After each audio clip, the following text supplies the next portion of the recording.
গত এক মাসেরও বেশি সময় ধরে নয়াদিল্লিতে অবস্থান করছে তেলাপোকারা। একটার পর একটা প্রশ্ন ফাঁসের ঘটনায় শিক্ষামন্ত্রী ধর্মেন্দ্র প্রধানের পদত্যাগের দাবি করছে তারা। জেনজি তরুণদের নেতৃত্বে এই আন্দোলনে লাঠিচার্জ করছে পুলিশ, ছোড়া হচ্ছে টিয়ার গ্যাস। হিন্দু সংখ্যাগুরুবাদের প্রবক্তা প্রধানমন্ত্রী নরেন্দ্র মোদীর টানা তৃতীয় মেয়াদের শাসনে এটি এখন পর্যন্ত সবচেয়ে বড় জনবিক্ষোভ। অন্যান্য গণতান্ত্রিক দেশে বিক্ষোভ বা অসন্তোষের মুখে মন্ত্রীদের পদত্যাগ করতে দেখা যায়, কিন্তু ভারতে তেলাপোকাদের এই বিক্ষোভের মুখেও বহাল তবিয়তেই আছেন শিক্ষামন্ত্রী ধর্মেন্দ্র প্রধান। নরেন্দ্র মোদীর 12 বছরের শাসনে কোনো কাউকে বরখাস্ত করা হয়নি। পদত্যাগ বা বরখাস্তের ক্ষেত্রে মোদী সরকারের ইতিহাসকে ঘুরে আসা যাক আল জাজিরার প্রতিবেদন থেকে। 2014 সালের গ্রীষ্মে মোদী ক্ষমতায় আসার 1 বছর পর উত্তরপ্রদেশের দাদরির 50 বছর বয়সী এক মুসলিম কামার মোহাম্মদ আখলাককে বাড়ি থেকে টেনে বের করে পিটিয়ে হত্যা করা হয়। অভিযোগ ছিল তিনি গরু চুরি করে তার রেফ্রিজারেটরে মাংস মজুত করেছিলেন। অধিকাংশ হিন্দুর কাছে গরু পবিত্র এবং ভারতের বেশিরভাগ রাজ্যে গোহত্যা নিষিদ্ধ।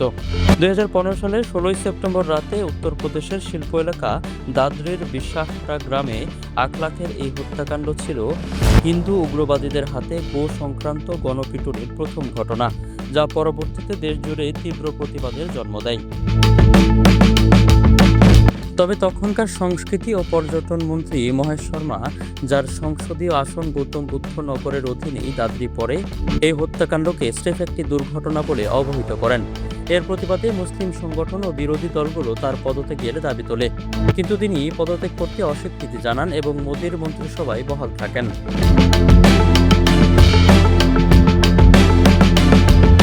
এর 1 বছর পর আখলাক হত্যাকাণ্ডের 18 জন আসামির একজন রবি সিসোদিয়া কিডনি ও শ্বাসযন্ত্রের ক্রিয়া বন্ধ হয়ে মারা গেলে মহেশ শর্মা বিশাহারা গ্রামে তার পরিবারের সাথে দেখা করতে যান। সেখানে সিসোদিয়ার কফিনে ভারতের জাতীয় পতাকা জড়ানো অবস্থায় শর্মাকে মাথা নোয়াতে দেখা যায়। এই ছবি পুরো দেশকে হতবাক করে এবং তাকে বরখাস্তের দাবি আবার জোরালো হয়ে ওঠে। একাধিক হাসপাতালের মালিক মহেশ শর্মাকে অবশেষে 2019 সালে মোদী দ্বিতীয় মেয়াদে জয়ী হওয়ার পর মন্ত্রিসভায় নেননি। তবে তিনি এখনও বিজেপির তৃতীয় মেয়াদের একজন সংসদ সদস্য হিসেবে বহাল আছেন। আখলাককে পিটিয়ে হত্যার কয়েক মাস পর 2016 সালের 17 জানুয়ারি হায়দ্রাবাদ বিশ্ববিদ্যালয়ের হোস্টেল রুম থেকে 26 বছর বয়সী এক গবেষক শিক্ষার্থীর মরদেহ উদ্ধার করা হয়। তিনি ভারতের সবচেয়ে প্রান্তিক জনগোষ্ঠীভুক্ত ছিলেন। তার ঠিক 1 মাস আগে মোদীর ভারতীয় জনতা পার্টির অনুযায়ী ও উগ্র ডানপন্থী মতাদর্শিক সংগঠন রাষ্ট্রীয় স্বয়ংসেবক সংঘের সমর্থিত এক ছাত্র নেতাকে মারধরের অভিযোগে রোহিত চক্রবর্তী ভেমুলা এবং আরও 4 শিক্ষার্থীকে হোস্টেল থেকে বের করে দেওয়া হয় এবং তাদের মাসিক বৃত্তি বন্ধ করে দেওয়া হয়। এই 5 শিক্ষার্থী ছিলেন দলিত সম্প্রদায়ের, যাদের পূর্বে অস্পৃশ্য বলা হতো।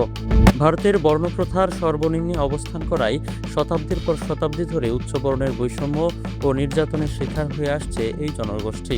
ব্যক্তিগতভাবে বাসা ভাড়া নেওয়ার আর্থিক সামর্থ্য না থাকায় ওই 5 শিক্ষার্থী বিশ্ববিদ্যালয়ের ভেতরেই একটি তাঁবু টানিয়ে অনশন শুরু করেন।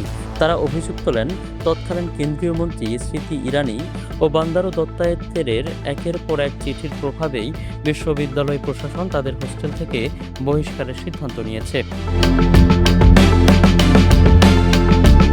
বিশ্ববিদ্যালয়ে উত্তেজনা যখন তুঙ্গে, তখন ভেমুলা তার এক বন্ধুর রুমে গলায় ফাঁস দিয়ে আত্মহত্যা করেন।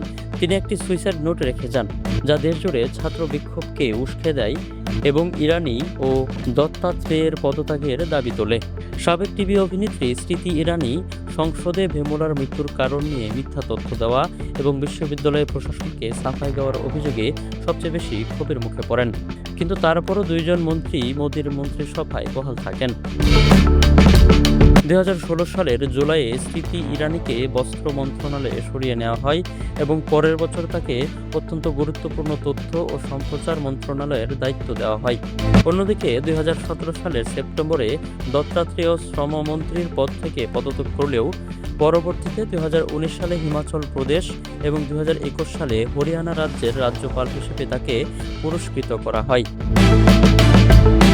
একইভাবে 2021 সালে উত্তরপ্রদেশের লখিমপুর খেরিতে মোদী সরকারের বিতর্কিত কৃষি আইনের বিরুদ্ধে আন্দোলনরত কৃষকদের উপর গাড়ি চালিয়ে দেওয়ার অভিযোগ ওঠে স্বরাষ্ট্র প্রতিমন্ত্রী অজয় মিশ্র টেনির ছেলে আশিস মিশ্রের বিরুদ্ধে।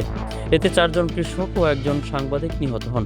পরবর্তী সহিংসতায় 3 বিজেপি কর্মী ও মিশ্রের এক গাড়ি চালক পিটুনিতে প্রাণ হারান। এই ঘটনার পর টেনির পদত্যাগের বিশাল দাবি উঠলেও 2026 সালের নির্বাচনে হেরে যাওয়ার আগ পর্যন্ত দীর্ঘ 3 বছর তিনি তার পদে বহাল ছিলেন। জনগণের জবাবদিহিতার দাবিতে মোদী সরকারের কোনো মন্ত্রীর পদত্যাগের একমাত্র ঘটনাটি দেখা গিয়েছিল করোনা মহামারী পরপরই। 2021 সালে যখন কোভিডের দ্বিতীয় ঢেউয়ে ভারত বিপর্যয় এবং সরকারের অব্যবস্থাপনা নিয়ে কড়া সমালোচনা চলছিল, তখনকার স্বাস্থ্যমন্ত্রী হর্ষবর্ধন পদত্যাগ করেন।